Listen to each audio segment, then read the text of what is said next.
आज पाकिस्तान की सियासी तारीख का अहम तरीन दिन है और तख्ते लाहौर का फैसला होना है, जिसमें दोनों पार्टियों के 173 वोट हैं।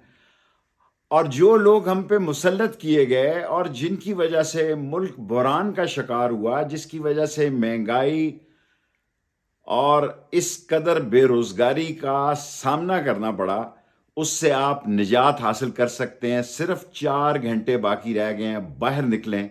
इमरान खान ने बहुत मेहनत की है, बाहर निकलें, अपने घरों से बाहर निकलें और इमरान खान के उम्मीदवार को कामयाब कराएं और पाकिस्तान को आने वाली किसी किस्म की क़यामत, महंगाई और किसी किस्म की जिल्लत और रसवाई से बचाने के लिए आपकी भी कौमी जिम्मेदारी है कि आप घरों से बाहर निकलें।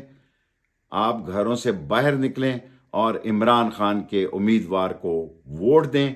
और जिन लोगों ने ज़मीर बेचे, आपके वोट बेचे, उनको नाकाम करें ताकि पाकिस्तान आगे बढ़े और किसी बड़े हादसे से महफूज रहा जा सके।